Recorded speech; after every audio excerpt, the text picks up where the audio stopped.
This is Oxford University's Weston Library. It's one of many historical places you can study here, but it's also got an interesting quirk. Pens are banned. So why is that the rule? And what's it like to spend a day studying here without pens? Let's find out. Alright, what's up guys? If you're new to my channel, my name's Francis. I'm studying for a clinical psychology doctorate at Oxford University. Oxford and Cambridge have lots of weird customs and traditions, so I thought why not take you with me for a day in the life and introduce you to one of them. You happen to catch me on a day where once again we're having the breakfast of champions and winners, which is porridge with all the toppings. So got blueberries, chia seeds, flax seeds, mixed nuts, sunflower seeds. So we're fueling up and I'll make our way on this quite melancholy looking day to the library. One of the most important things to do in the morning routine is the New York Times Mini, which is a little crossword you can do every day. Blossom. Places to get pampered. That's not blossom. Eggy holiday drink. Nog. That's it. Peonies. Army shirt. I don't know what a Chicago train is. Tea leaf this is. Kind. Oh, I don't know. Ilk. Oh, shit. Tank top. 2 minutes. That's really exposed my lack of knowledge beyond an Oxbridge context. Another thing that I like doing in the morning while getting ready has recently been using this app called Functional Ear Trainer, which basically has the aim of getting you to be able to identify musical notes. Is C.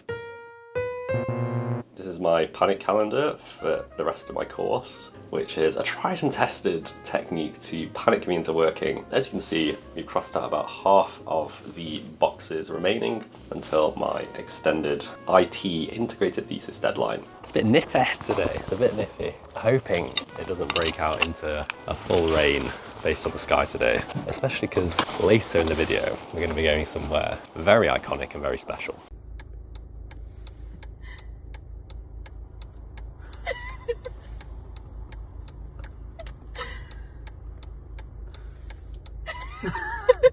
You missed it.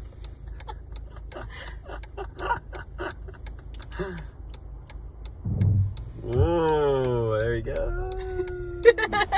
Just cycling down Hinchley Road, one of the main arteries going into Oxford. And this is the cycle we typically do to get to a library, because they're mostly pretty central. At some point here we'll take a right to go towards the library.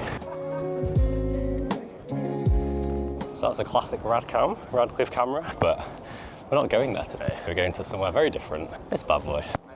So this library is the Weston Library. It's just opposite the Sheldonian Theatre, which is where hopefully one day I'll graduate. It's a postgraduate only library, which means no stinky undergrads. And especially in exam season, it's a lot quieter than a lot of the mainstream libraries like the Radcliffe camera. And it won some kind of architecture prize, maybe partly because of these little bridges and cloisters kind of elevated. But the reason it has such stringent policies about stationery is because of all the old texts that are in there. So my housemate does classics and he'll often come here to read some old manuscripts. Something like a pen is just not acceptable in a setting like that because of the damage it could do.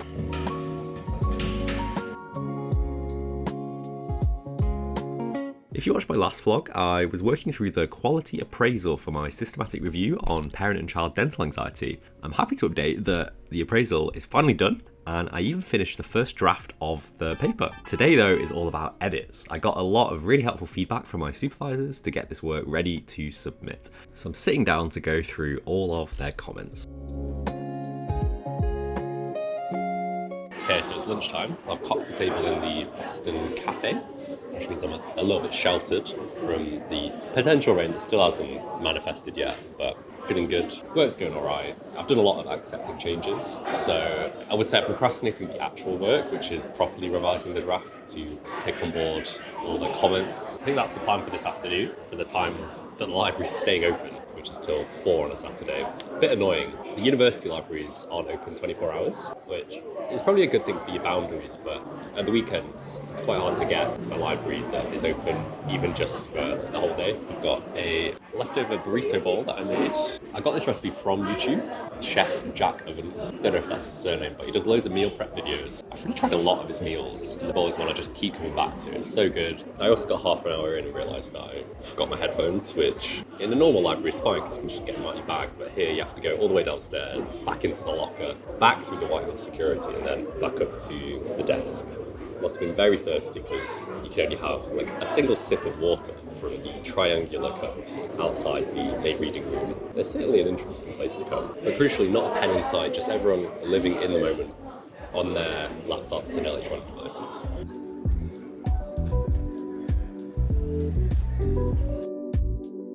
It is actually like White House security here. You can't bring in a backpack, a laptop sleeve, a pen. You get a designated clear plastic bag at the lockers where you can put in your laptop, charger, and if you dare, a couple of pencils. A member of security then searches your bag to check you followed the rules. And while it is very vigilant, I do like that there are basically no distractions here.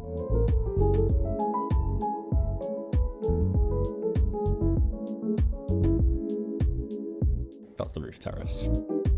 If you're wondering what's actually in these comments, some of them are lovely positive reinforcements of what I'm doing well, some are very small changes of 1 to 2 words, others are taking a lot more work, and there's one comment that I'm avoiding more than the rest. For the meta-analysis, I've had to convert a bunch of different statistics into one common metric, but it turns out, did you know you can't treat beta coefficients from multiple regressions as equivalent to standard correlations? So the comment was simply to remove these and then rerun the whole meta-analysis, which is going to take ages. So I'm going to put a pin in that one and come back to it another time.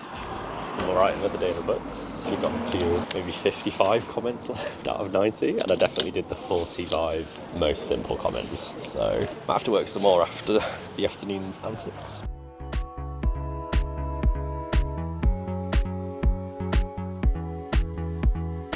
This is the Iffley Road Sports Centre. It's got my trusty Wendy's bag. Let's smash it. Right, so we made it to the track. This is the very same track where Roger Bannister first ran a mile under 4 minutes. They've got a plaque up in the corridor of everyone who's ever ran a mile under 4 minutes here, and every woman who's ran under 4:35. But there's something that seems to be missing from there, which is my mile under 6 minutes. Don't know why that's not up there, but there you go. Today we're going to be following a workout made for us by our good friend and trusted colleague ChatGPT. 1.5k warm up, 600 meters 6 times, and then 1.5k cool down. The rain stopped for a bit, but now I've actually started this workout, I think it's coming back, which is not good. It's not good, lads. Right guys, that was pretty rough. I don't think I'll be doing any 4-minute miles anytime soon. I tried to run with my microphone and it just got absolutely yeeted onto the track.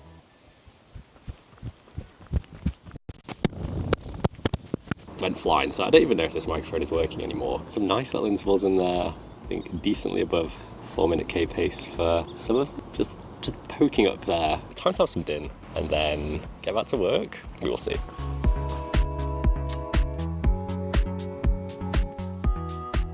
We're back. We got some nice little pieces from Lidl. Freshly squeezed orange juice. It's more expensive than the juice in the carton, but it tastes as close as possible to those machines that freshly squeeze the oranges for you in the store. So we love to see that. And then the classic. I don't know why anyone would watch this. Just want to shout out my housemate Julia for making these unbelievable cookies. She doesn't know it, but these are going to tide me over nicely until my dinner is ready. Doing our own little marshmallow test. Let's see if we can resist the temptation. You just know I'm a culinary master in the kitchen. Oh, I forgot to turn the oven off. No one has to know. Pesto pasta. Just about to get back to work, but before we do that, we've got to do another one of our silly little apps. Morse Mania, an app for you to learn how to understand and send Morse code. An essential life skill we all need. I think ... is I 2 dots. I feel like while I'm trying to process one letter, the next 2 letters have already gone by, so I have to keep listening to this to get what's going on. R, so dot is R. I meant to play until this yellow circle gets full for all the letters, and as you can see we're a quarter of the way through, so I'll spare you the rest of this and then get back to work. Final push. We're not getting through all the comments. Maybe end of tomorrow, I don't know. As soon as I turned my camera off from doing the Morse code, I actually got one word in one take, like one listen. You just have to trust film out there. We've gotten to 11 p.m. and we're down to 47 comments in the doc, so not quite there, but we made some decent headway from 90 comments at the start of the afternoon. That's going to round it up for today. I'm going to cross another box off the panic calendar, and we're going to continue to panic our way until the end of this course.